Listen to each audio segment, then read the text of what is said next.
안녕하세요, 노창입니다. 수요일입니다.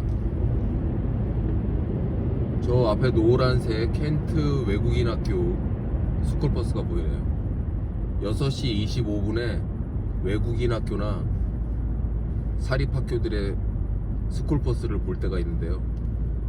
저 안에 학생들이 타고 있습니다. 특히 인천 청라나 송도에 있는 외국인 학교 셔틀버스가 서울의 강남이나 주요 지역에서 아침 6시 때 출발하기도 하고, 제가 전에 다녔던 회사가 뭐 7년 내내 송도에서 있었던 건 아니지만 반년 정도 제가 송도에서 일을 했거든요. 군자역에서 6시 15분에 셔틀버스 타면 7시 반이나 40분 정도에 건물 앞에 내려줬으니까요. 하루를 일찍 시작하는 사람들이 생각보다 많습니다. 지금 길에 차가 굉장히 많잖아요. 일찍 일어나는 거, 근면 성실한 거, 이런 것도 어찌 보면 습관이에요. 습관. 뭐 먹고 살려다 보니까 어쩔 수 없이 그 시간에 회사를 가야 될 수밖에 없으니까 일찍 일어날 수밖에 없다. 뭐 그것도 당연한 건데 뭐 9시 출근하는 회사라고 해가지고 일찍 온다 뭐 이러진 않아요. 생각보다 지각하는 사람도 많고, 요즘 개념이 없는 사람도 많고, 정신을 놓고 사는 사람도 많고. 제가 전에 다녔던 회사는 출근이 9시였는데 회사 사규에 보면 모든 직원은 8시 40분까지 출근해서 그날 하루의 업무를 준비한다, 이렇게 돼 있거든요. 회사 사규에 그렇게 들어있는 것 뿐만이 아니라 스스로가 오늘 하루를 준비하는 그 시간을 출근해서 갖는 게 좋습니다. 하다못해 10분 전, 20분 전이라도 출근을 해서 내가 그날 해야 될 일,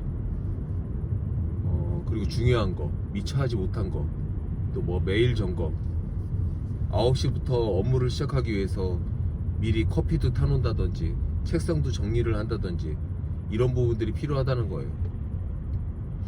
그냥 9시 출근이니까 8시 59분에 와가지고 허겁지겁 이러면 10시까지도 일을 제대로 할 수가 없어요. 그런 걸 아는 사람들은 본인 스스로 좀 일찍 오고 하루를 준비합니다. 제가 이런 얘기를 하면, 아니 근로기준법 점점점 이런 말을 하는 사람들이 있거든요. 애당초 그런 마인드를 갖고 있는 사람은 인생에서 성공뿐만이 아니라 밥 먹고 살기도 힘들어요.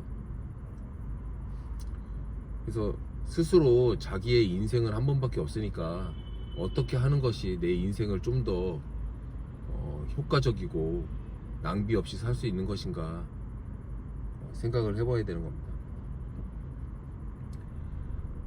제가 어제 이런 생각을 했어요. 며칠 전에 회사 단톡에다가 회사 바로 근처에 있는 공실 건물들 사진을 찍어가지고 제가 단톡방에 올리면서, 여러분 회사 근처에도 공실 있는 건물이 많습니다, 이렇게 올렸습니다. 그 무슨 뜻이냐면, 회사 근처에 공실 있는 건물 중에 타사가 진행하고 있는 물건들도 있고, 물론 저희가 을지로에 있다고 을지로에 있는 모든 건물, 광화문에 있는 모든 건물을 저희 회사가 무조건 해야 된다, 이런 건 없어요. 할 수도 없고. 하지만 마음가짐 자체가, 아까 제가 그 업무를 대하는 그런 마음도 말씀을 드렸는데, 회사가 을지로에 있으면 내가 매일 출근을 하면서 출근길에 보이는 건물, 저도 제가 퇴근길에 봤기 때문에 출퇴근할 때 보이는 그 건물을 봤을 때, 저 건물에 공실이 있구나, 회사 앞에 건물이 신축하고 있네, 저거는 내가 하기에 감당하기에 좀 크긴 한데 저렇게 큰 건물이 회사 앞에 있구나, 1년 있다 지어지는구나, 반년 있다 지어지는구나, 이런 거에 대한 관심을 가져야 되잖아요. 심지어는 저희도 무슨 천막 쳐놓고 일하고 있는 게 아니라 저희도 건물에서 일하고 있잖아요. 내가 일하고 있는 회사의 건물에도 공실이 나오면 내가 채워야 되겠구나, 옆 건물에 뭐가 들어왔네, 이런 관심과 호기심을 계속 가져야 된다는 거예요.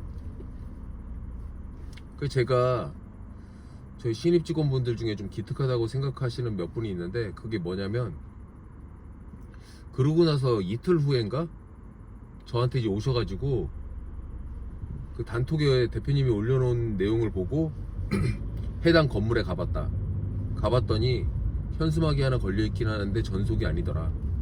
그리고 건물에 뭐 대부분이 다 비어있다. 그리고 건물에 뭐 공부나 건물주의 그 자택이 어딘지, 그리고 건물의 관리소장이랑 대화를 해서 그 건물주가 부동산을 어떤 걸 갖고 있는지, 왜 공실이 나 있는지, 이런 것들을 싹 다 조사를 하고, 심지어는 인근에 있는 경쟁 건물도 조사하고, 그 조사하는 과정에서 임차인도 하나 찾아왔어요. 그래서 그 임차인을 어느 건물에 이사시키면 좋은지에 대한 것도 저한테 질문을 하시더라고요.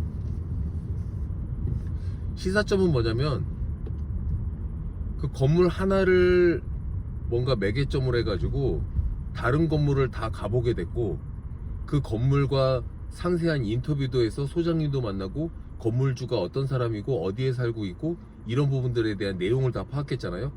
그리고 그 건물의 시세, 주변 경쟁 건물의 시세, 그리고 경쟁 건물에 있는 임차인 조사, 그 임차인 조사하는 과정에서 실제 임차인을 또 찾기도 하고, 그래서 생각보다 행동으로 뭔가를 옮긴 것과 안 옮긴 것의 차이는 굉장히 커요. 이게 만약에 계약이 된다고 생각을 해보세요. 건물을 수주하는 입장에서는 전속 건물이 생기는 거고, 차주인 임차인을 계약을 하게 되면 임대차 계약도 하게 되지만, 그 새로 계약하는 건물에 대해서 건물주에게 강한 인상을 남기기 때문에 아까 전속 받으려고 하는 건물 말고 새로 계약하는 건물에 대한 전속권까지도 가져올 수 있기 때문에, 어찌 보면 그 건물들이 포함되어 있는 블럭에서 새로운 파밍을 할 수 있는 기회가 생기는 거란 말이에요. 그러면서 그 와중에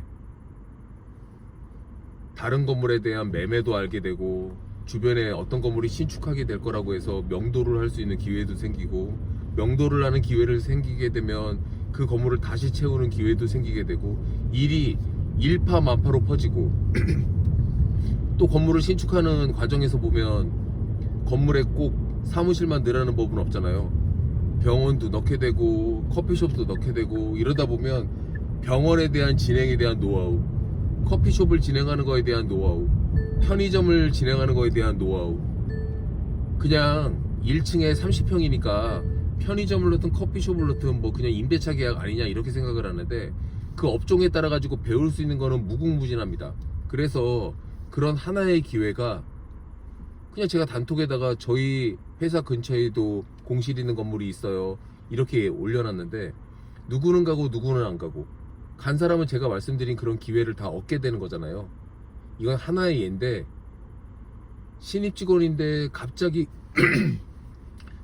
단시일 내에 큰 수익을 내기 시작하는 사람과, 뭐 큰 수익은 아니더라도 스스로가 내가 이제 이런 방법으로 돈을 부동산을 통해 부동산 중개를 해서 이렇게 돈을 벌 수 있겠네, 이런 자신감을 갖게 하는 굉장히 중요한 계기가 된다 라는 겁니다.